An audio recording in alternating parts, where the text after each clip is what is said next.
आपने किसी के खाने में डालने का हाँ, प्रैक्टिकल एग्जांपल्स के साथ एग्जाम्पल और डे टू डे जो वर्तमान में है उसके लिए बहुत जरूरी है। हमारी कोशिश रहती है कि ऐसा प्रैक्टिकल एग्जांपल्स को पकड़ के कहीं से इकट्ठे करके लाए तो थोड़ा आसान होता है। बड़ा ज्यादा जिसको बोलना चाहिए कि आप पुरुषार्थ है वो भैया भगवान ने कि चाहे कोई भी काम करो आप, कोई भी काम सृष्टि से रिलेटिव हो या खुद से रिलेटिव हो या अपने जीवन से रिलेटिव हो, कोई भी काम करते हो कहीं भी मैं नहीं लगाना कि मैं मतलब उसको उसी टाइम मैं तो फिर वो अहंकार फिर निमित्त तो बनता है ना। ऐसे बात नहीं, हम निमित्त को नकार नहीं सकते हैं क्योंकि जब तक आदमी कोशिश नहीं करेगा तो निमित्त कैसे बनेगा। मान लो हम कहीं मंदिर में गए या कुछ हमने दान कर लिया तो बहुत सा क्राउड देख लिया और मैंने बोल दिया कि भाई मैंने ऐसा कर दिया, वो नहीं होना चाहिए, फिर वो कार्य नहीं गिना जाएगा। भगवान जी बोलते हैं हाँ, उस कार्य को भक्ति करनी है आप सब तो निष्काम भाव से करो। फिर इंद्रियों को वश में करके बस एकाग्र करते रहो। चलो फिर आज हम एक बार फिर से मैं थोड़ा सा रिवीजन ले लूंगा, हल्का सा रिवीजन ले लूंगा, उससे क्या होगा कंटिन्यूटी बन जाती है। हम इस समय तीसरे अध्याय में हैं। तीसरे अध्याय में अर्जुन ने कहा था कि हे जनार्दन, हे केशव, यदि आप बुद्धि को सकाम कर्म से श्रेष्ठ समझते तो फिर आप मुझे इस घोर युद्ध में क्यों लगाना चाह रहे हो। ये जो पिछले हफ्ते तक जो हमने पढ़ा ये इसी प्रश्न का उत्तर था।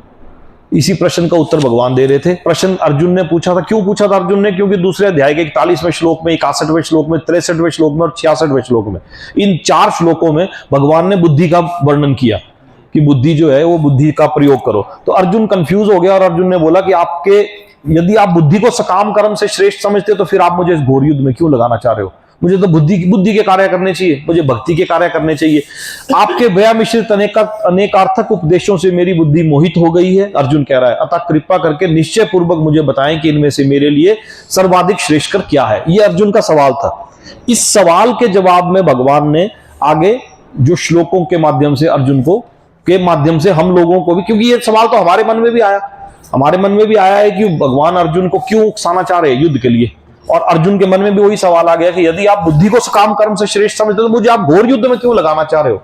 बुद्धि का कार्य करने के लिए बोलो ना, मुझे दिमाग का इस्तेमाल करूं, मैं दिमाग का इस्तेमाल करूं, मैं इनसे कॉम्प्रोमाइज करूं, ये करूं वो करूं, तो वो ना बोल के तो अब इसके बाद भगवान ने अर्जुन को के माध्यम से हम सभी को इसका जवाब देना शुरू किया था, जिसमें कि बताया कि मैं पहले ही तुम्हें बता चुका हूं कि आत्म साक्षात्कार प्रयत्न करने वाले 2 प्रकार के लोग हैं। ना तो कर्म से विमुख होकर कोई कर्म फल से छुटकारा पा सकता है और ना ही केवल संन्यास से सिद्धि प्राप्त की जा सकती है। यहां भगवान ने उसकी बात को काट दिया कि यदि तू सोचता है कि तू कर्म फल से छुटकारा पा लेगा, कर्मों से छुटकारा पाके तू अचीव कर लेगा किसी गोल को, ये हो नहीं सकता। और अगर तू सोचेगा कि मैंने कर्मों से छुटकारा पा लेना, मैंने सिर्फ संन्यास से ही सिद्धि प्राप्त करनी, तो ये भी नहीं हो सकता। तो यहां पर भगवान हर तरह से आगे बोलते हैं कि इंसान प्रकृति के अर्जित गुणों के अनुसार ही कार्य करता है। उसके फिर हमने एग्जाम्पल्स के बारे में समझा था, जिसमें हनुमान जी का एग्जाम्पल, मकर ध्वज और ये सब चीजों के एग्जाम्पल हमने समझे थे। उसके बाद भगवान 2 टाइप के लोगों का उदाहरण देते हैं। जो कर्म इंद्रियों को वश में करता है किंतु उसका मन इंद्रिय विषयों के चिंतन में लगा रहता है। ये एक उदाहरण दिया था। जो कर्म इंद्रियों को तो वश में करता है लेकिन जिसका मन हमेशा कर्म इंद्रियों के विषय में लगा रहता है, वह निश्चित रूप से स्वयं को धोखा देता है और उसे भगवान ने कहा था मिथ्याचारी या कि पाखंडी। और यदि दूसरी ओर कोई निष्ठावान व्यक्ति अपने मन में के द्वारा कर्म इंद्रियों को वश में कर्म करने का प्रयत्न करता है और बिना किसी आसक्ति के कर्म योग प्रारंभ करता है तो वह अति उत्कृष्ट है। ऐसे व्यक्ति को क्या मतलब था इसका मतलब यह था कि अगर कोई इंसान बाहरी दिखावा कर रहा है और लेकिन उसका मन, वो छोड़ो घर बार चलो हरिद्वार जाके बैठ तो गए, लेकिन उसका मन लगातार इंद्रिय विषयों का चिंतन कर रहा है, तो ऐसे इंसान को भगवान ने पाखंडी या मिथ्याचारी कहा है। दूसरी ओर जो अपनी इंद्रियों से लड़ता है, उसकी इंद्रियां उसे किसी दूसरी तरफ को ले जाने की कोशिश कर रही है लेकिन वो इंद्रियों से लड़ता है, वैसे इंसान को भगवान ने अति उत्कृष्ट कहा है। ऐसा इसके बाद अपने नियत कर्म करो, क्योंकि नियत कर्म ना करने की अपेक्षा कर्म ना करने की अपेक्षा अपना कर्म करना श्रेष्ठ है, क्योंकि कर्म के बिना तो शरीर निर्वाह भी नहीं हो सकता। इसमें भी हमने बहुत सारे एग्जाम्पल देखे थे।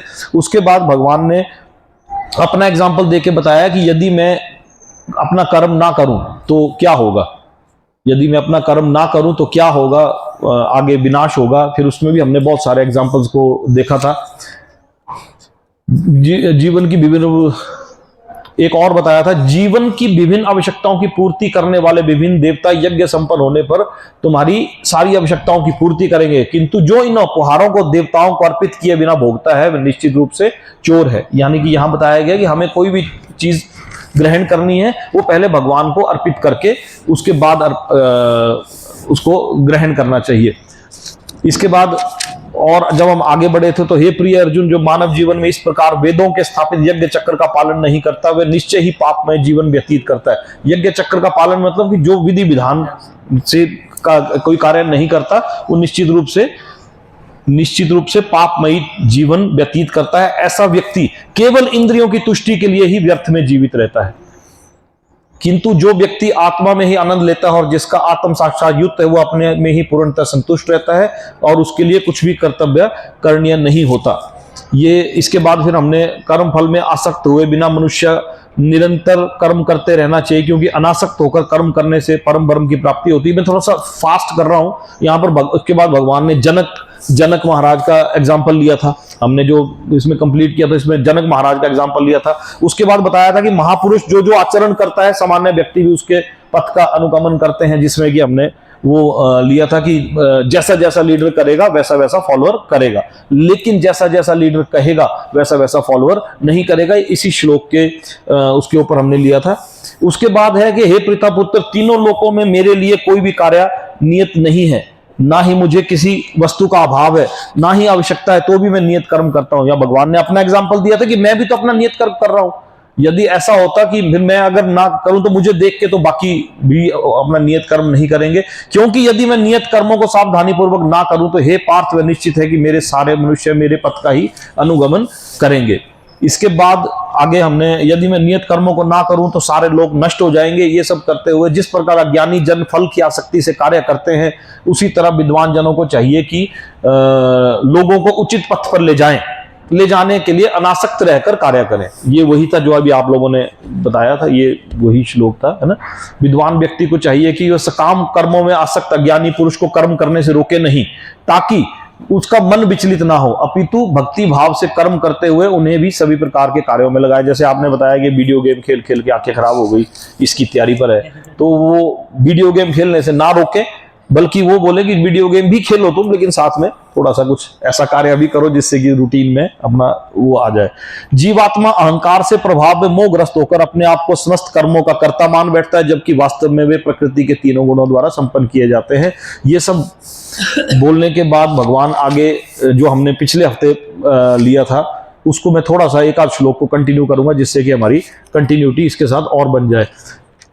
ये हम 35 श्लोक तक हमने पिछली बार किए थे। मैं 34 को 33, 34, 35 को एक बार फिर से ले लेता हूं। 33 श्लोक है। ज्ञानी पुरुष की भी अपनी प्रकृति के अनुसार कार्य करता है, क्योंकि सभी प्राणी तीनों गुणों के प्राप्त अपनी प्रकृति का ही अनुसरण करते हैं। भला दमन से क्या हो सकता है? दमन मीन्स प्रेशर से क्या हो सकता है? प्रत्येक इंद्रिय तथा उसके विषय से संबंधित राग देश के व्यवस्थित करने के कुछ नियम होते हैं। मनुष्य को ऐसे राग तथा द्वेष से वशीभूत नहीं होना चाहिए, क्योंकि ये आत्म साक्षात के मार्ग में अवरोधक है। ये हमने पिछले हफ्ते किया, आपने जो थे उन्होंने लाइव देखा होगा, अपने सेशन में उस वीडियो में देख लिया कि हमारे अटैचमेंट एंड अवर्शन, राग तथा द्वेष के कुछ यम नियमों का पालन यदि जब तक हम नहीं करेंगे तो मनुष्य को ऐसे राग तथा द्वेष के वशीभूत नहीं होना चाहिए। राग तथा द्वेष के वशीभूत से निकलने के कुछ यम और नियम है। उन यम नियमों का यदि हम पालन करेंगे तो हम इन राग तथा द्वेष में वशीभूत नहीं हो पाएंगे। अपने नियत कर्मों को दोषपूर्ण ढंग से संपन्न करना भी अन्यों के कार्यों को भली भांति करने से श्रेष्ठकर है। इसका मतलब क्या है कि जो कार्य हम करते हैं, जो हमारे को प्रकृति के तीनों गुणों द्वारा जो कार्य हमें दिया गया है, उसी कार्य को हमें करना चाहिए, बजाय इसके कि किसी दूसरे के कार्य को देख के उसमें अटैच होकर हम दूसरे के कार्य को करने लग जाएं, तो वो ठीक नहीं है। यहां भगवान इस श्लोक में ये बोलने चाह रहे हैं। ये पिछले जो श्लोक का जो तीसरे अध्याय के स्टार्टिंग में भगवान ने अर्जुन ने सवाल पूछा था कि हे केशव, आपके यदि आप बुद्धि को सकाम कर्म से श्रेष्ठ समझते हैं तो फिर मुझे आप इस घोर युद्ध में क्यों लगाना चाहते हो? आपके वह मिश्रित अनेकार्थक उपदेशों से मेरी बुद्धि मोहित हो गई है। कृपया करके मुझे बताएं कि मेरे लिए सर्वाधिक श्रेष्ठकर क्या है। इस जवाब में भगवान ने इतने श्लोक बोले। अब जब भगवान ने इतने श्लोक बोले तो अर्जुन के मन में फिर एक सवाल आया, जो कि आया इसका 36, ये है पेज नंबर हमारा 152 पे है। और इसमें अर्जुन कहता है, अर्जुन के मन में सवाल है, क्योंकि जब भगवान ने उस सवाल का जवाब दिया जो अर्जुन ने पूछा था, तो अर्जुन के मन में फिर से एक सवाल आया। वो सवाल अर्जुन ने क्या पूछा, हे वृष्णिवंशी, मनुष्य ना चाहते हुए पाप कर्मों के लिए प्रेरित क्यों होता है? ऐसा लगता है कि उसे बलपूर्वक उसमें लगाया जा रहा हो। जैसे कोई, ये आज का जो सेशन है ये मतलब अब तक हुए सभी सेशंस को सुपरसीड करने वाला है। ये सभी सेशंस को सुपरसीड करने वाला है। सुपरसीड मतलब ये आज भगवान वो बात बोलने वाले हैं, अर्जुन के माध्यम से हम सबको वो बताने वाले हैं कि हमारा मन, अर्जुन ने सवाल पूछा, क्योंकि अर्जुन ने सवाल ही ऐसा पूछा है कि हे वृष्णिवंशी, मनुष्य ना चाहते हुए पाप कर्मों के लिए प्रेरित क्यों होता है? यदि कोई मनुष्य पाप नहीं करना चाहता फिर भी वो पाप क्यों करता है? ऐसा लगता है कि उसे बलपूर्वक उसमें लगाया जा रहा हो। कि बलपूर्वक, इंसान की इच्छा नहीं है। अर्जुन बोल रहा है कि हे भगवान, मेरी इच्छा नहीं है युद्ध करने की, फिर भी मुझे बलपूर्वक इसमें आप क्यों लगा रहे हो? अर्जुन ने एक तरह से भगवान को ही कटघरे में खड़ा करके एक सवाल जो पूछा था, उसका तात्पर्य यह था कि आप क्यों मुझे इस घोर युद्ध में लगाना चाह रहे हो? पिछला सवाल था, लेकिन मेरी तो इच्छा है नहीं, लेकिन आप मुझे तरह तरह के तर्क देके क्यों मुझे इस घोर युद्ध में लगाना चाह रहे हो? यह सवाल अर्जुन का पिछले सवाल से मिलता जुलता ही है, ये मिलता जुलता ही है। अर्जुन ने कहा, हे वृष्णिवंशी, मनुष्य ना चाहते हुए पाप कर्मों के लिए प्रेरित क्यों होता है? इसके तात्पर्य में यदि हम जाएंगे तो जीवात्मा परमेश्वर का अंश होने के कारण मूलतः आध्यात्मिक, शुद्ध एवं समस्त भौतिक कल्मशों से मुक्त रहता है। फलतः स्वभाव से वह भौतिक जगत के पापों में प्रवृत्त नहीं होता। ये मतलब है, जब इंसान, बच्चा पैदा होता है उस समय वो इन सब चीजों से मुक्त रहता है, किंतु जब वह माया के संसर्ग में आता है, जब वो माया के संसर्ग में आता है, हम बच्चे को झूठ बोलना कौन सिखाते हैं? हम सिखाते हैं। घर में फोन आया तो बेटा बोल दो ना पापा घर पे नहीं है, तो अंकल पापा घर पे नहीं है। हमने पहली बार उसको झूठ बोलना सिखाया। हम उसे भीड़ में ले गए, कहीं बस के टिकट में, बच्चे बोलना कि मेरी उम्र 5-5.5 साल है, पर पापा मैं तो 7 साल का हूं। कोई बात नहीं, बोलना 5.5 साल का है। दूसरी बार उसको झूठ बोलना हमने सिखाया। तो बच्चा जब माया के संसर्ग में आता है, वो माया कौन है? वो माया हम लोगों ने उसे गलत काम करना सिखाया। वो जिंदगी भर फिर धीरे धीरे झूठ बोलना सीख जाएगा। वो अपने टीचर से झूठ बोलना सीखेगा, बाहर ट्रैफिक पुलिस वाले को बोलेगा कि मेरी उम्र 18 साल है, 16 नहीं है, 18 साल है, ये है वो है। तो वो झूठ, क्योंकि उसको हमने सिखाया। तो किंतु जब वो माया के संसर्ग में आता है तो बिना झिझक के और कभी कभी इच्छा के विरुद्ध भी अनेक प्रकार के पाप कर्म करता है। अतः कृष्ण से अर्जुन का प्रश्न अत्यंत प्रत्यंशापूर्ण है कि जीवों की प्रकृति विकृत क्यों हो जाती है, इंसान क्यों ऐसी एक्टिविटी करने पर मजबूर हो जाता है। यद्यपि कभी कभी जीव कोई पाप नहीं करना चाहता, किंतु उसे ऐसा करने में बाध्य क्यों होना पड़ता है? कोई इंसान कोई पाप कर्म नहीं करना चाहता, फिर भी उसे बाध्य क्यों होना पड़ता है? अर्जुन का प्रश्न है ये। अर्जुन का प्रश्न यही है, यदि हम अपने माइंड को कंट्रोल करना चाहते हैं, हम अपने माइंड को कंट्रोल करना चाहें, हम बड़े फोकस रहें, डिस्ट्रैक्ट ना हो, हम बड़े फोकस्ड रहें, एब्जॉर्ब्ड रहें, हमारा मन यदि कंट्रोल में नहीं रहता, तो आज के जो हमारे 4-5 श्लोक है, ये भगवान इन्हीं के ऊपर बताएंगे। भगवान ने अर्जुन को इन्हीं सब श्लोकों में इसी के बारे में बताया कि हम क्यों फोकस्ड नहीं रह पाते। जैसे अथा केना का मतलब है ये कौन है? संस्कृत का श्लोक है, मैं पढ़ रहा हूं, आप जो संस्कृत जानते हैं। अथा केन का मतलब होता है ये कौन है? पापम चरति पुरुषम, जो मुझसे पाप करा रहा है। अनिच्छनपि, मेरी तो कोई इच्छा भी नहीं है। वार्ष्णेय मीन्स वृष्णिवंशी। बलादिवा नियोजिता, बलादिवा मतलब मुझे कोई बलपूर्वक, मुझे ऐसा लग रहा है कि मुझे बलपूर्वक इसमें धकेल रहा है। जैसे हम कोई पाप कर्म करते हैं, उसके बाद पछताते हैं, हमारी इच्छा नहीं है, लेकिन उस इच्छा के विरुद्ध भी हम वो पाप कर्म कर जाते हैं, उसके बाद फिर हम पछताते हैं। तो भगवान इसके जवाब में आगे अर्जुन को बताएंगे कि ऐसा क्यों होता है। श्री भगवान ने कहा, हे अर्जुन, इसका कारण रजोगुण के संपर्क से उत्पन्न काम है। संस्कृत के श्लोक पे आओ। काम एष क्रोध एष रजोगुणा समुद्रभवा। काम, क्रोध, रजोगुण, ये तीनों शब्द ऊपर श्लोक में आ रहे हैं। इसका कारण रजोगुण के संपर्क से उत्पन्न काम है। काम ऐशा क्रोध ऐशा रजोगुणा समद प्रवाह। इसका मतलब हुआ कि इसका कारण रजोगुण के संपर्क से उत्पन्न काम है, जो बाद में क्रोध का रूप धारण करता है, जो इस संसार का सर्वभक्षी पापी शत्रु है। महाशनो महापापमा विद्यन में ही बैरिणाम, बैरिणाम कुछ ऐसा है ना, बैरिणाम कुछ ऐसा है, जो बाद में क्रोध का रूप धारण करता है और जो इस संसार का सर्वभक्षी शत्रु है। इसका कारण रजोगुण से उत्पन्न काम बताया। काम किस चीज को आप काम बोलते हो? काम वासना, ये सेक्स डिजायर को ही काम वासना नहीं बोल सकते। Any process which is outside our goal statement, that is काम। जैसे एक भक्त के लिए भक्ति के अलावा कोई भी ऐसी चीज जिसकी वो डिजायर करता है वो काम है। एक स्टूडेंट के से निर्धारित कर्मों के अलावा किसी भी चीज की वो डिजायर करता है वो काम है। गोलगप्पे की भी कामना आती है, जैसे हमें गोलगप्पे की कामना आ गई, वो भी एक काम का उदाहरण है। Any process outside your goal statement is lust.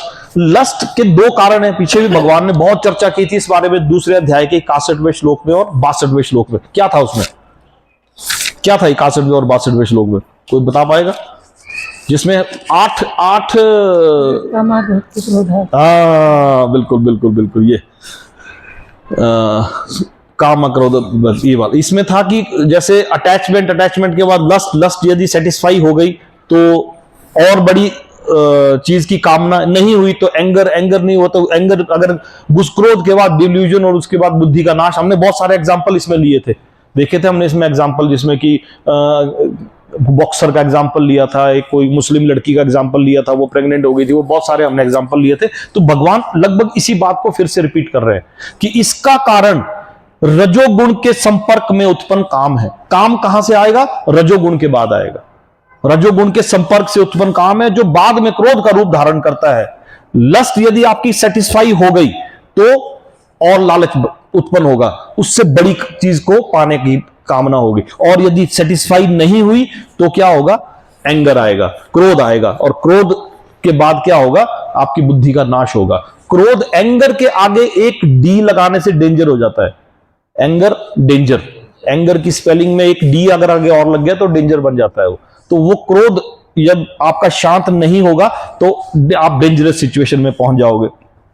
तो ये पिछले श्लोक के तात्पर्य में जो था उसके तात्पर्य को यदि हम थोड़ा सा और आगे करें, जब जीवात्मा भौतिक सृष्टि के संपर्क में आता है तो उसका शाश्वत कृष्ण प्रेम रजोगुण की संगति से काम में परिणत हो जाता है। परिणत का मतलब होता है ट्रांसफॉर्म्ड हो जाता है। परिणत मीन्स संगति, काम में परिणत, अथवा दूसरे शब्दों में ईश्वर प्रेम का भाव काम में उसी तरह बदल जाता है जिस तरह इमली के संसर्ग में दूध दही में बदल जाता है।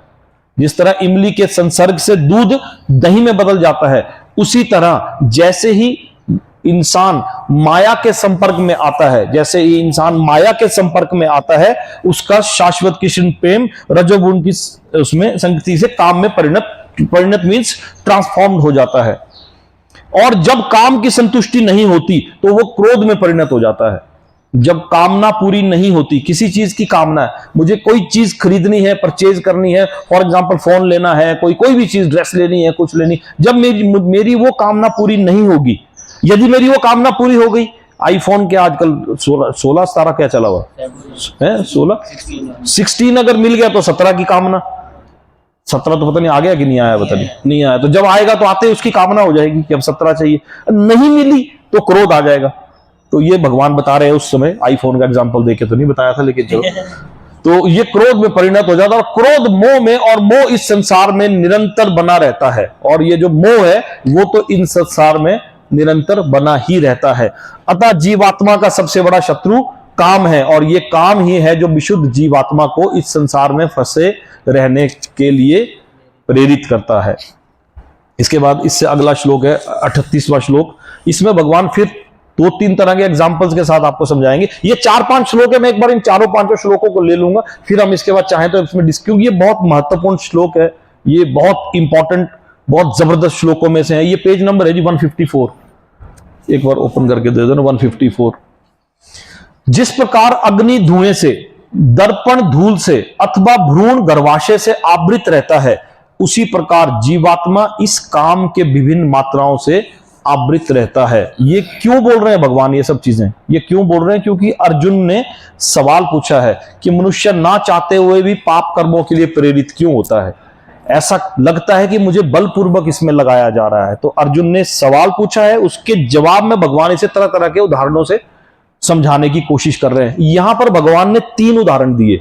एक अग्नि धुएं से, अग्नि होती है, जब अग्नि जल रही है उसके बाहर धुआं होता है, लेकिन वो धुएं की वजह से, कई बार उस धुएं की वजह से हमें अग्नि नहीं नजर आती, और कई बार जब अग्नि बहुत ज्यादा प्रज्वलित होती है उस समय वो धुआं नहीं नजर आता। ऐसा नहीं है कि अग्नि के बाहर धुआं नहीं होता, धुआं फिर भी, फ्लेम के बाहर धुआं जरूर होता है।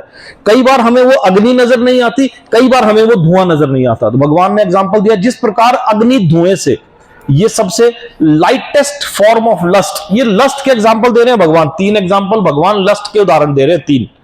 जिस प्रकार अग्नि धुएं से, जिस प्रकार अग्नि धुएं से, दर्पण धूल से, दर्पण होता है मिरर, मिरर के ऊपर धूल लगी रहती है तो हम अपना चेहरा अच्छे से देख नहीं पाते। मान लो डस्ट लगी है मिरर के ऊपर तो हम ढंग से वो चीज नहीं देख पाएंगे। जिस प्रकार अग्नि को हम नहीं देख पाएंगे धुएं की वजह से, या धुएं को नहीं देख पाएंगे अग्नि की वजह से। ये लाइटेस्ट फॉर्म बताई, इसके बाद इसके डीपेस्ट फॉर्म और बताई भगवान ने, और डीप फॉर्म बताई, दर्पण धूल से। जिस प्रकार दर्पण के ऊपर यदि धूल लगा है तो हम अपना प्रतिबिंब, या हम अपना प्रतिबिंब नहीं देख पाएंगे, या उस दर्पण के शीशे के उस पार में जो है उसे नहीं देख पाएंगे, क्लियर नहीं देख पाएंगे। और अथवा भ्रूण गर्भाशय से आवृत रहता है, जैसे मां के पेट में, गर्भ में जो बच्चा रहता है उसे भी हम, वो भी बड़े असमंजस, बड़ी क्रिटिकल जैसी स्थिति में रहता है। तो भगवान इसकी डीपेस्ट फॉर्म के बारे में बता रहे हैं कि कवरिंग जो है, ज्ञान को कवर करने के लिए किस तरह की डीपेस्ट कवरिंग्स के बारे में 3 तरह के एग्जाम्पल में भगवान बता रहे हैं। उसी प्रकार जीवात्मा इस काम की विभिन्न मात्राओं से आवृत रहता है। मात्राएं means different degrees of covering. आवृत होगा कवर, मतलब डिफरेंट डिग्रीज ऑफ कवरिंग के बारे में भगवान ने बताया। लाइटेस्ट, डीपेस्ट और डीपेस्ट। हो रहा है, क्लियर हो रहा है? ये अगले 2-3 श्लोक जब हम पढ़ेंगे तो और ज्यादा क्लियर हो जाएगा। ये 3 श्लोकों के बाद फिर हम चाहे वापस इसके ऊपर आ जाएंगे। तो लस्ट की कवरिंग के बारे में बताया है यहां पर भगवान ने कि कामना की क्या, किस तरह की कवरिंग हमारे कामना के ऊपर होती है। ये एग्जांपल हमारी प्रैक्टिकली आज की डेट की कामना से मैच नहीं करता। इसके एग्जांपल भगवान आगे दे रहे हैं। 5200 साल पहले भगवान ने वो चीजें बोल दी थी जो जिन चीजों से हम आज परेशान हो रहे हैं, जिन चीजों से हम आज परेशान हो रहे हैं, उन चीजों के बारे में भगवान ने 5200 साल पहले बोल दिया था। इससे अगला श्लोक है हमारा 39 में है, आवृतम ज्ञान में तेन ज्ञानिनो नित्य वैरिणाम। आवृतम का मतलब होता है कवर कर देगा, आवृतम होता है ढकना।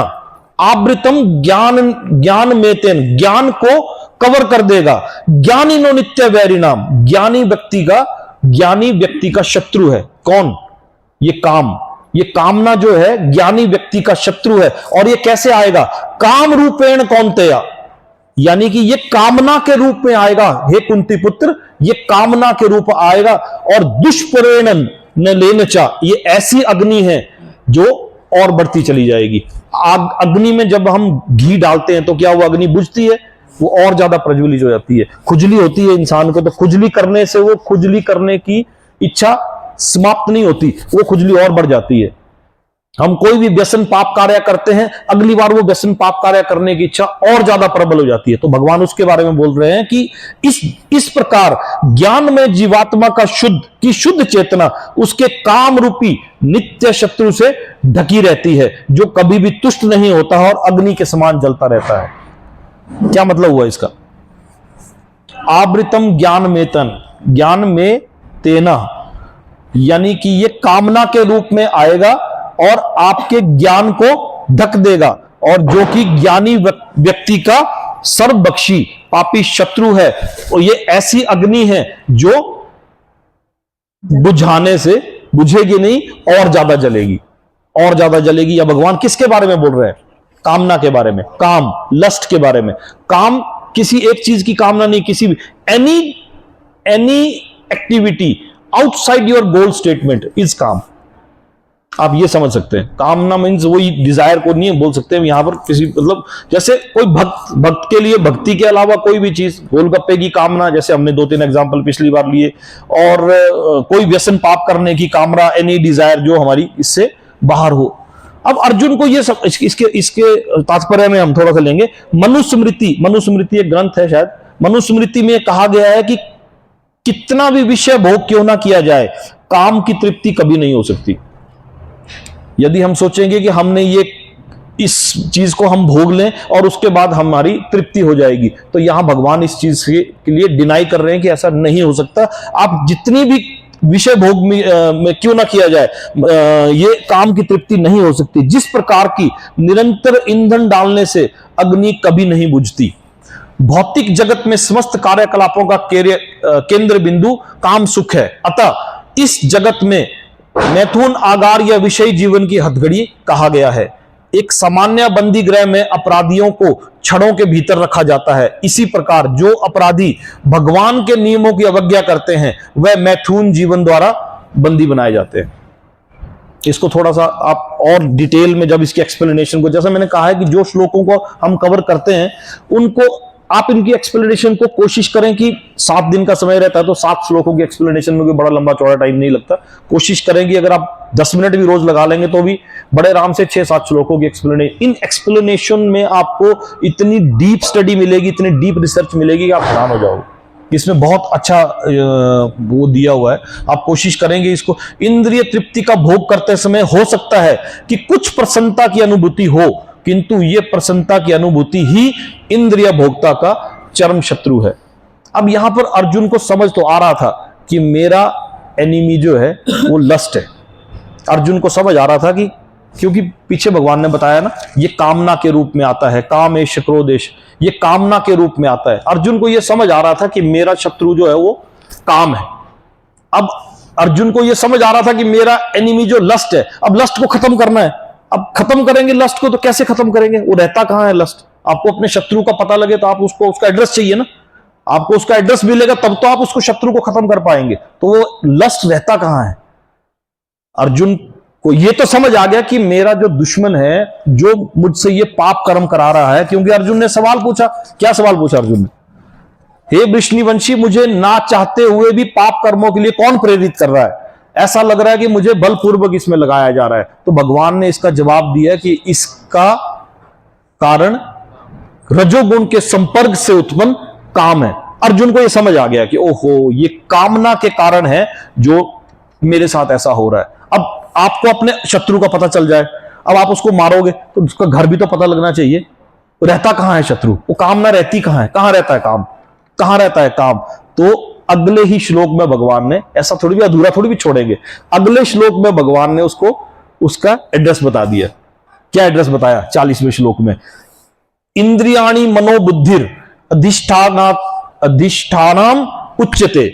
इसका मतलब क्या है? इंद्रियां, मन और बुद्धि। 40वां श्लोक है। इंद्रियाणि मनोबुद्धि अधिष्ठानाम उच्यते, यानी कि इंद्रियां, मन और बुद्धि, अधिष्ठाती होता है निवास स्थान। इंद्रियां, मन और बुद्धि इस काम के निवास स्थान है। भगवान ने एड्रेस भी बता दिया। आपको पता चल गया कि आपका शत्रु कौन है। अर्जुन को पता चल गया उसका शत्रु कौन है। अब भगवान ने अधूरा नहीं छोड़ा उसको। फिर अर्जुन ने हालांकि सवाल थोड़ी ना पूछा कि ये भगवान ही है, लेकिन अर्जुन के मन की व्यथा को भगवान समझते हुए भगवान ने उसे जवाब दे दिया। इंद्रियां, मन और बुद्धि, इंद्रियां, मन तथा बुद्धि इस काम के निवास स्थान है। अधिष्ठार्थी होता है, यही रहते हैं। इनके द्वारा ये काम जीवात्मा के वास्तविक ज्ञान को ढककर उसे मोहित कर लेता है। इसके तात्पर्य में हम जाएंगे। चूंकि शत्रु ने बद्ध जीव के शरीर के विभिन्न सामरिक स्थानों पर अपना अधिकार कर लिया है। बद्ध जीव क्या होता है? ये शब्द बार बार आएगा, जैसे कृष्ण भावना भी शब्द बार बार आता है, वैसे ये बद्ध जीव जो है ये शब्द भी बार बार आता है, आएगा भगवत गीता में। बद्ध जीव क्या बोलते हैं? बद्ध जीव को, बद्ध जीव का मतलब होता है जिसने भ्रम को वास्तविकता मान लिया है हम लोग। ये बद्धजीवी हमारे बारे में बोला गया है, ये बद्धजीव हम लोगों के बारे में बोला गया है। क्योंकि शत्रु ने बद्धजीव के शरीर के विभिन्न सामरिक स्थानों पर अपना अधिकार, सामरिक होता है strategic locations, different strategic locations पर बद्धजीव ने हमारे शरीर के डिफरेंट लोकेशंस पे, डिफरेंट लोकेशन कौन कौन सी? इंद्रियां, मन और बुद्धि। ये भगवान बोल रहे हैं कि इंद्रिय, मन तथा बुद्धि इस काम के निवास स्थान है। एड्रेस बता दिया, इस काम का निवास स्थान कहां है? ये निवास करता है इंद्रियों में, मन में और बुद्धि में। इंद्रियां कौन सी हैं? 5 इंद्रियां, आंख, कान, नाक, जीभा और त्वचा। ये 5 इंद्रियां, मन और बुद्धि। पीछे तक भगवान 5 इंद्रियों के बारे में बता रहे थे, अब 2 चीजें और जोड़ दी, इंद्रियां, मन और बुद्धि, यानी कि ये 7 जगहों पर काम का निवास स्थान बता दिया।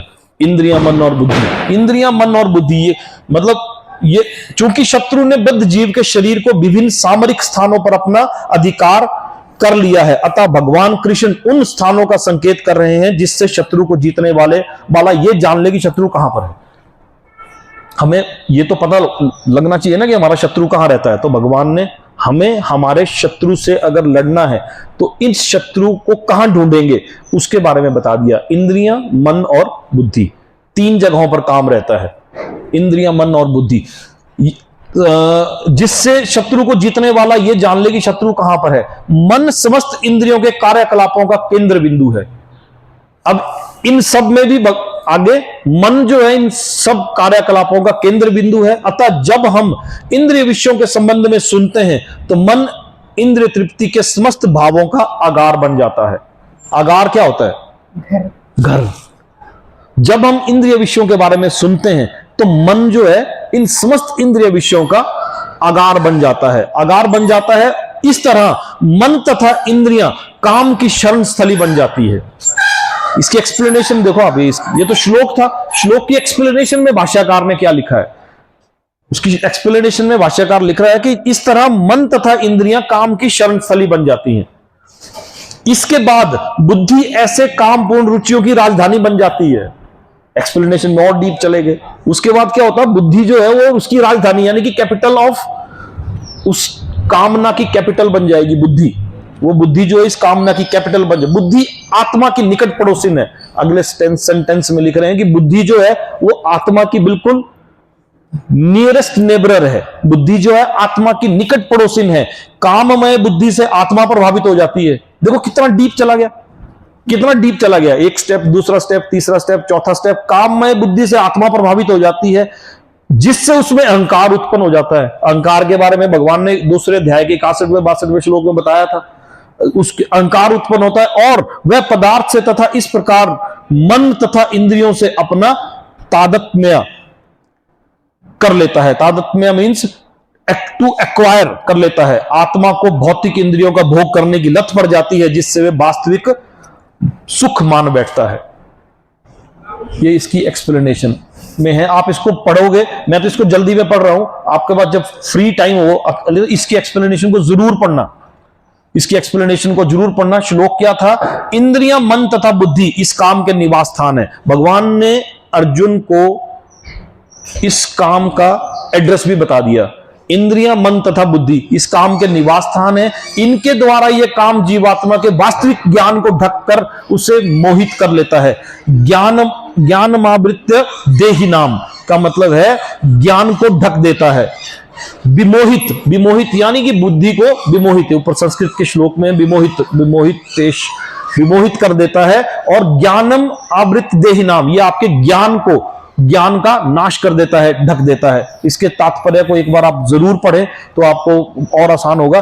श्रीमद् भागवत में 10वें स्कंद के 47वें श्लोक के 47वें अध्याय के 23वें श्लोक में आत्मा ने इस मिथ्या स्वरूप के अति उत्तम विवेचना की है। आत्मा के इस स्वरूप की अति उत्तम विवेचना की है। देखना क्या क्या विवेचना की है, थोड़ा सा 2 लाइन है, इसको मैं पढ़ लूंगा। जो मनुष्य इस त्रिधातु निर्मित शरीर को आत्म स्वरूप जान बैठता है, त्रिधातु निर्मित शरीर, 3 धातुओं से मिले हुए शरीर को आत्म स्वरूप जान बैठता है, जो देह के विकारों को स्वजन समझता है। देह के विकारों को, यह भी समझ नहीं आएगा, मैं इसकी और डिटेल के लिए आपको भागवत भी लाया हूं, जिसमें मैं ये श्लोक निकाल के बताऊंगा अभी इसमें 10वें स्कंद में।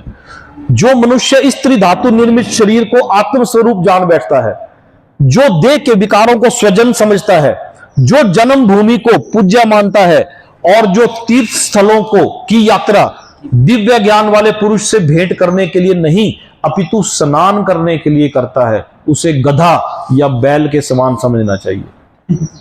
ये हम पिछले हफ्ते इसके बारे में डिस्कस भी कर रहे थे, शायद यही है वो ना, मैंने कहा आएगा भी और वो आज ही आ गया। कर रहे थे हम पिछले हफ्ते डिस्कस क्योंकि हम जाके आए सुबह 4:30 बजे डुबकी लगा के आए बड़े खुश हुए हम, आप मजा आ गया, गंगा में स्नान करके आए, सवेरे सारे पाप धो दिए 4 बजे, बड़े गच्छ हुए। तो यहाँ बोला कि ऐसे इंसानों को गधा या बैल से ऊपर नहीं समझना चाहिए। नहीं, ऐसा नहीं है। आदमी अगर भावना से तो गधा नहीं है, अब सिर्फ स्नान करने के लिए जाए तो है। हम जैसे ऐसे लोग हैं जाते हैं स्नान करने के लिए। मैं अपनी बात करूं, ये कहां से निकाला, देखो ये जो है, ये है 10वां स्कंद 84वां अध्याय 13वां और 13वां श्लोक। तो ये है 10वां स्कंद। ये 10वें स्कंद के 4 पार्ट एक्चुअल में, ये 3 पार्ट के बाद एक चौथा पार्ट 10वें स्कंद के चौथे पार्ट में आता है। अध्याय कितना है? 84 है। अध्याय 84वां और श्लोक कितना? 13। यही है ना, यही लिखा था ये। तो मैं ये डिटेल लेके आया हूं आपके लिए, इसमें क्या लिखा है। ऐसा तो नहीं कि अपनी मर्जी से तो नहीं है, सच में लिखा है, भागवत में भी लिखा हुआ है। तो ये भागवत से उठा के ये लाइन भाष्यकार ने इसमें डाली हुई है। इस श्लोक का क्या मतलब है? ये यस्यात्मी बुद्धि, ये यस्यात्मी बुद्धि, यही वाला इस श्लोक का मतलब है। ये गोखर है ना लास्ट में, ये गोखर है ना। इसका मतलब है जो व्यक्ति कफ पित्त तथा वायु से बने निष्क्रिय शरीर को, अब इसमें तो सिर्फ लिखा है कि त्रिधातु, अब त्रिधातु कौन सी हुई? यहां लिखा है कि जो व्यक्ति कफ पित्त तथा वायु, वात पित्त कफ बोलते हैं ना, तो जो व्यक्ति कफ पित्त तथा वायु से बने निष्क्रिय शरीर को स्वयं मान बैठता है, कि ये निष्क्रिय शरीर को स्वयं मान बैठता है, जो अपनी पत्नी तथा अपने परिवार को स्थायी रूप से अपना मानता है, परमानेंटली अपना मानता है, जो मिट्टी की प्रतिमा या अपनी जन्म भूमि को पूज्य मानता है। मिट्टी की प्रतिमा का मतलब हुआ मूर्ति, किसी मूर्ति को या जन्म भूमि को, ये फलाने की जन्म भूमि है, उसको पूज्य मानता है, या जो तीर्थ स्थान को केवल जल का स्थान मानता है, कि तीर्थ स्थान है तो ये जल का स्थान है, को स्थान मानता है, किंतु जो आध्यात्मिक ज्ञान में उन्नत व्यक्तियों के साथ अपना कुछ संबंध नहीं देखता, किंतु जो आध्यात्मिक ज्ञान में उन्नत, जिन लोगों ने इस फील्ड में ऑलरेडी महारत हासिल कर रखी है, उन व्यक्तियों के साथ अपना कुछ संबंध नहीं देखता, उनसे कुछ अपनेपन का अनुभव नहीं करता, वहां जाके अटैच नहीं हो पाता, अपनेपन का अनुभव नहीं करता, उनकी पूजा नहीं करता, अथवा उनके दर्शन तक नहीं करता। यहां इस श्लोक में बोला गया है कि तीर्थ स्थान यदि हम जाते हैं तो हमें संतों के दर्शन, संतों का आशीर्वाद और नहीं करता, ऐसा व्यक्ति गाय या गधे से बेहतर नहीं है। और ये गोखर होता है मेरे ख्याल, क्या होता है? गो होता है ना, गाय गधा, गधा, हाँ गाय और खर गधा है ना, निसंदेह एवं गाय या गधे के समान है। तो जो मनुष्य अपनी असली बुद्धि, मनुष्य की असली बुद्धि तब प्रदर्शित होती है जब वह अपने आत्मा की गलत पहचान से मुक्त होता है। जैसे कि बृहस्पति संहिता में कहा गया है कि जो लोग भगवान की भक्ति के, चलो ये तो इसके बाद आगे आएगा, मतलब ये इस भागवत है, थोड़ी सी मैंने भी पढ़ी हुई है, 18 के 18,000 श्लोक, तो इनमें से कुछ एक मैंने रंगे भी हुए कुछ एक रंगे भी होते हैं। ये इसकी जो कुछ जहाँ नजर टिक गई या कुछ ऐसी, तो है ना। तो ये ऐसी 12 किताबें हैं जिसमें कि 18 किताबें हैं जिसमें 18,000 श्लोक हैं और 12 स्कंद है ना। तो इसके बारे में बोला गया है। इसके बाद अब आप भगवान ने अर्जुन के मन में सवाल था, देखो आप पिछले श्लोकों को मैं कंक्लूड कर रहा हूं, मैंने क्या कंक्लूड कर रहा हूं, भगवान ने कंक्लूड किया, क्योंकि अर्जुन ने सवाल पूछा। अर्जुन के सवाल का जवाब में भगवान ने बताया कि कामेश क्रोधेश रजोगुण की, रजोगुण के संपर्क से उत्पन्न काम है। बाद में भगवान ने उस काम का एड्रेस भी बता दिया और कि ये कहां रहता है ये भी बता दिया। और ये भी बता दिया कि आपके सारे ज्ञान, इस प्रकार ज्ञान में जीवात्मा की शुद्ध चेतना उसके काम रूपी नित्य शत्रु से ढकी रहती है, जो कभी तुष्ट नहीं होता और अग्नि के समान जलता रहता है। इंद्रियां, मन तथा बुद्धि इस काम के निवास स्थान है। इनके द्वारा इस काम जीवात्मा के वास्तविक ज्ञान को ढककर उसे मोहित कर लिया है। ये भी बता दिया। अब पता भी लग गया, सब कुछ हो गया, लेकिन भगवान कह रहे कि तुमसे ये होगा नहीं। ये भी बोल दिया साथ में अगले श्लोक में। अगले श्लोक में क्या बोला? इसलिए तस्मात, तस्मात शब्द का इस्तेमाल तो भगवान तब करते हैं जब किसी चीज को कंक्लूड करना हो। दूसरे अध्याय के अंत में भी भगवान ने एक बार तस्मात शब्द का इस्तेमाल किया था। तस्मात होता है इसलिए, देयरफॉर। देयरफॉर शब्द का इस्तेमाल हम भी तब करते हैं जब किसी बात को कंक्लूड करना हो, सारी बातें होगी इसलिए, इसलिए तो मैं ये बोल रहा हूं। तो इसलिए भगवान ने फिर बोला कि देयरफॉर, इसलिए हे भरतवंशियों में श्रेष्ठ अर्जुन, प्रारंभ में ही इंद्रियों को वश में करके इस पाप के महान प्रतीक काम का दमन करो और ज्ञान तथा आत्म साक्षात्कार के इस विनाशकर्ता का वध करो। क्या मतलब हुआ इसका? भगवान बोल रहे हैं कि सबके चक्कर में मत पड़ो, तुम्हारे से होगा ही नहीं, क्योंकि इंद्रियां, मन और बुद्धि इस काम के निवास स्थान है। लेकिन तुम ना तो मन के चक्कर में पड़ो ना बुद्धि के चक्कर में पड़ो। भगवान बोल रहे शुरुआत कहां से करो? इंद्रियों से। इंद्रियों से शुरुआत करो। इंद्रियां, मन और बुद्धि, बताया ना कि 3 जगह पर काम रहता है। तो बोलता है कि इनके चक्कर में मत पड़ो, मन और बुद्धि के चक्कर में मत पड़ो, तुमसे होगा ही नहीं। इंद्रियों से शुरुआत करो। इंद्रियां कौन सी है? तो उस पर रेगुलेटर लगा दो। पंखे के साथ रेगुलेटर मिलता है, एयर कंडीशन के साथ रेगुलेटर मिलता है। कोई ऐसी चीज जिसमें रेगुलेटर ना हो वो आपके दुख का कारण बन जाएगा।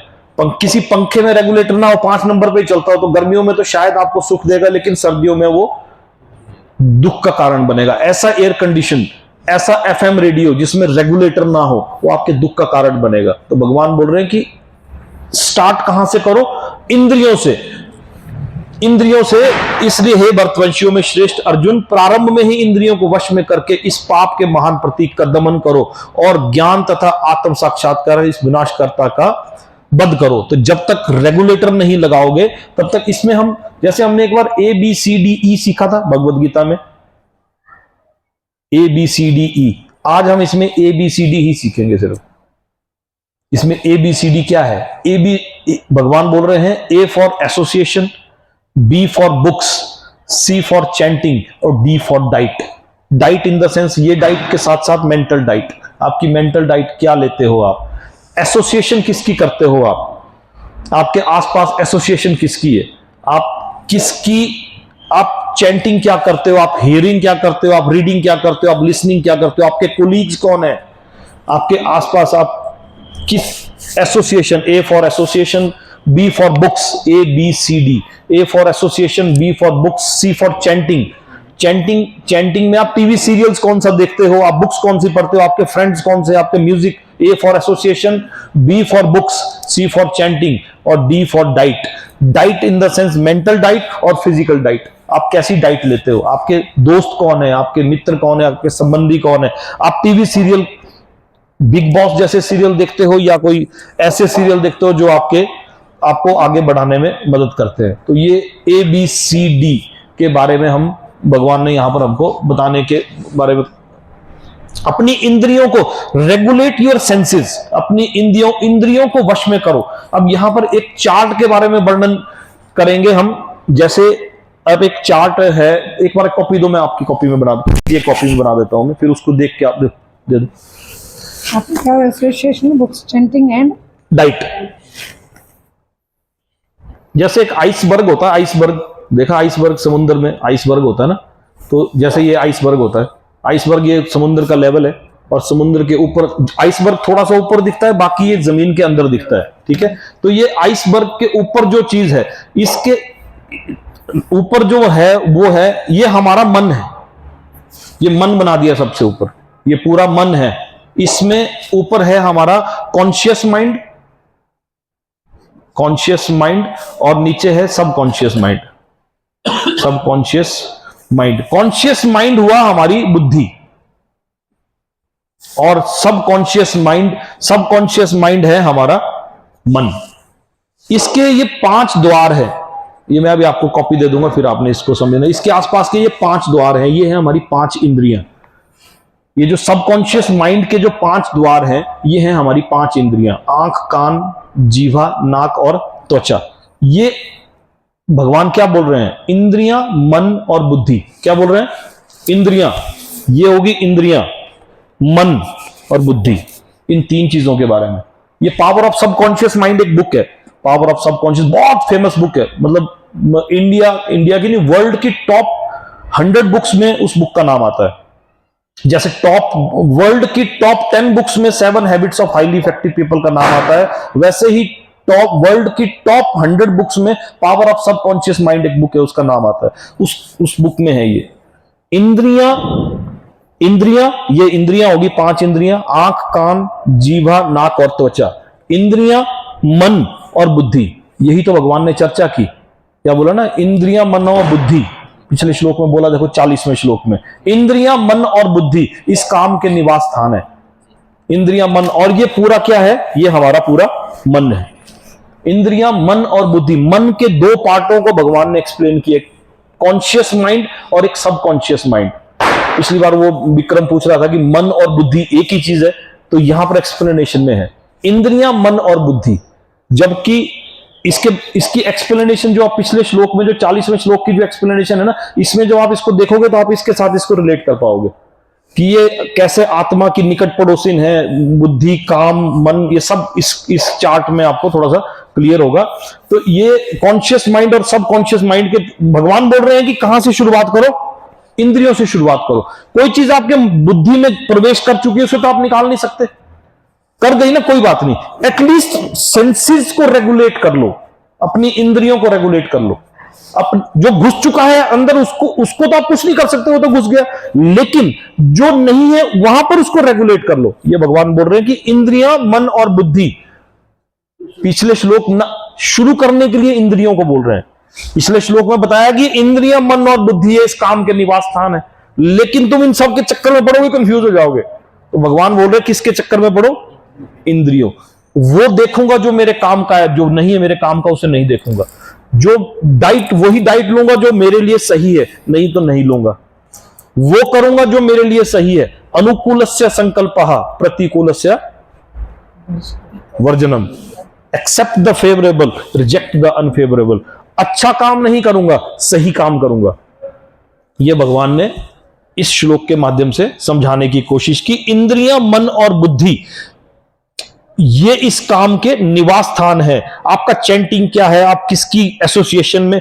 यहां क्या होता है कि जब आप इस चार्ट के हिसाब से garbage in, garbage out, negative in, negative out, positive in, positive out, good in, good out, आप इन सबकॉन्शियस, इन इंद्रियों से जो अपने अंदर, अपने सबकॉन्शियस माइंड में, बुद्धि ने किसी वक्त, ये बुद्धि है, बुद्धि ने किसी वक्त कोई डिसीजन लेना है, बुद्धि ने कोई डिसीजन लेना है, वो कैसे लेगी डिसीजन? वो लेगी सबकॉन्शियस माइंड से डिस्कस करेगी बुद्धि कि मेरे, अब वो सबकॉन्शियस माइंड कहां, जो इधर से पॉपअप, जो एंटर कर रहा है। तो भगवान बोल रहे हैं कि जो बुद्धि में एंटर कर चुका है उसको तो आप कुछ नहीं कर सकते।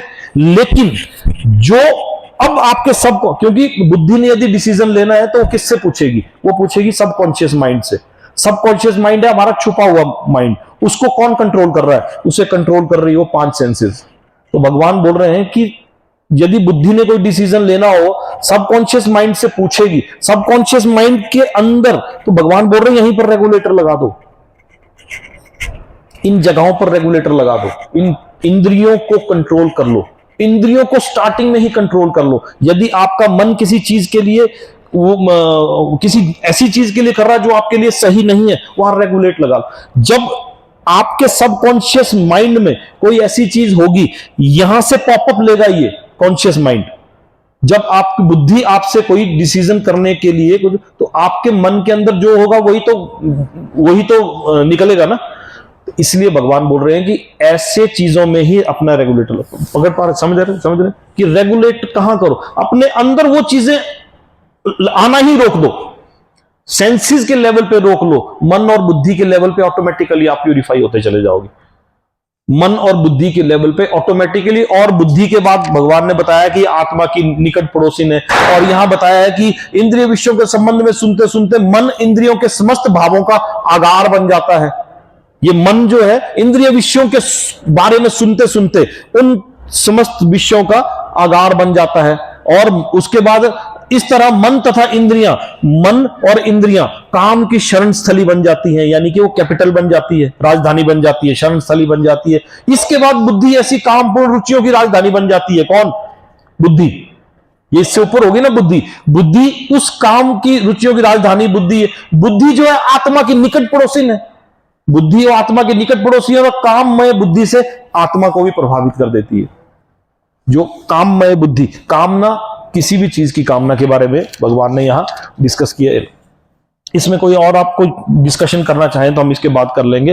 कर्म इंद्रियां जड़ पदार्थ की अपेक्षा श्रेष्ठ है, मन इंद्रियों से भी बढ़कर है, बुद्धि मन से भी उच्च है, और वह आत्मा बुद्धि से भी बढ़कर है।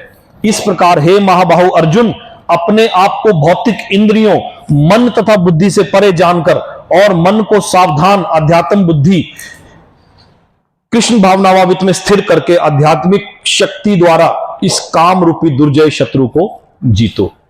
यहां पिछले श्लोक में भगवान ने तस्मात करके इस पूरी वार्ता को कंक्लूड किया। इस पूरी वार्ता को कंक्लूड किया।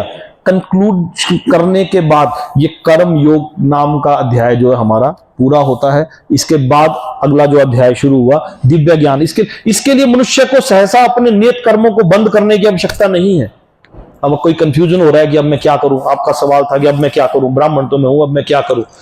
यहां भगवान बोल रहे हैं कि इसके लिए मनुष्य को सहसा अपने नियत कर्मों को बंद करने की आवश्यकता नहीं है, अपितु धीरे धीरे कृष्ण भावना भावित विकसित करके भौतिक इंद्रियों तथा मन से प्रभावित हुए बिना अपने शुद्ध स्वरूप के प्रति लक्षित स्थिर बुद्धि से दिव्य स्थिति को प्राप्त हुआ जा सकता है।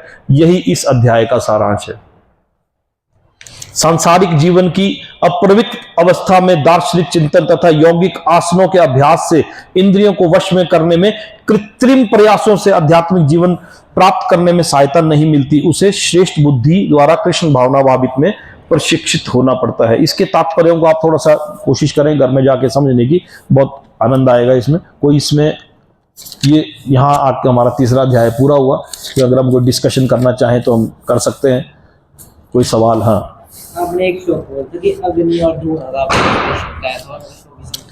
इसमें भगवान ने पिछले श्लोक के साथ इसका कंटिन्यूएशन है कि अर्जुन, इसका कारण रजोगुण के संपर्क से उत्पन्न काम है जो बाद में क्रोध का रूप धारण करता है और जो इस संसार का सर्वभक्षी पापी शत्रु है।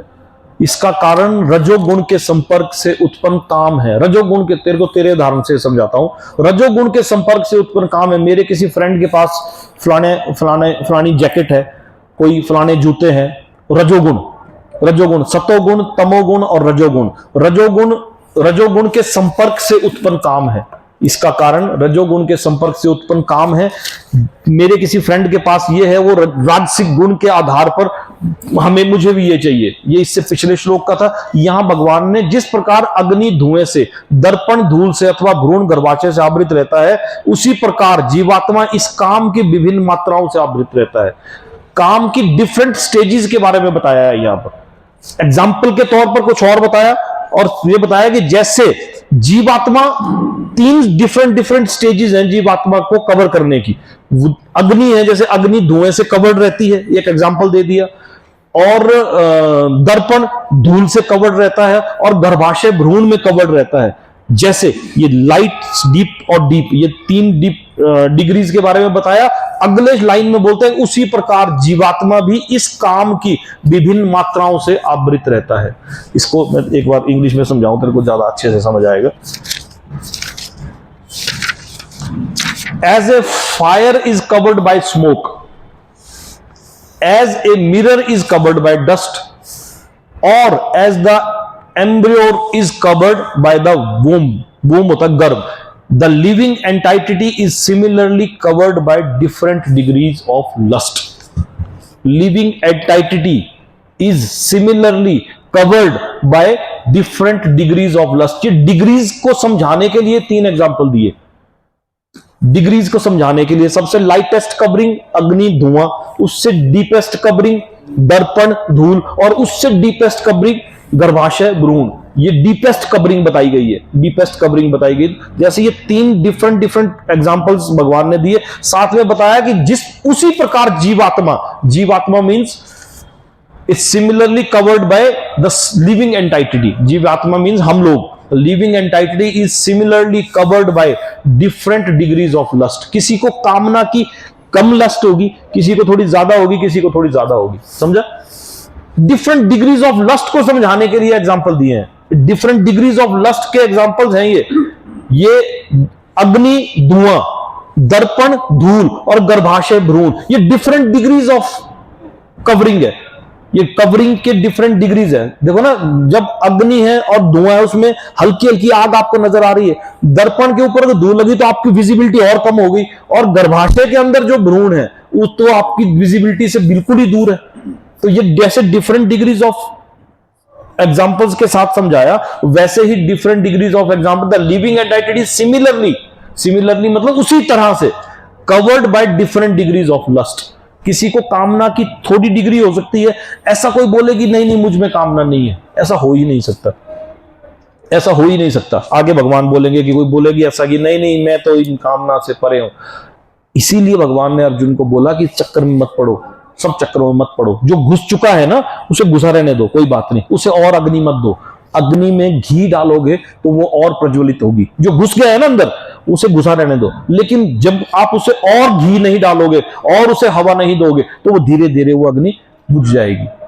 लेकिन सेंसेस के लेवल पे उसे कंट्रोल कर लो, उन 5 द्वारों के लेवल पे उसे कंट्रोल कर लो। इंद्रियां, मन और बुद्धि इस काम के निवास स्थान है। इंद्रियां, मन और बुद्धि, मन को भी छोड़ दो, बुद्धि को भी छोड़ दो। जो बुद्धि में एंटर कर गया भूल जाओ उसे, जो मन में एंटर कर रहा है उसे भी भूल जाओ। जो सबकॉन्शियस माइंड के आसपास है, सबकॉन्शियस माइंड को, आपके सबकॉन्शियस माइंड को आइसबर्ग के नीचे एक बहुत बड़ा सिल्ली होती है, जो समुद्री जहाज टकराता है आइसबर्ग के साथ, बर्फ के साथ पानी, तो ऊपर तो बर्फ का हल्का सा सिरा दिखता है, नीचे को बर्फ, आप बर्फ को पानी में डुबाओगे तो बर्फ 80% नीचे डूब जाएगी, 10% 15% ही ऊपर रहती है, 20%।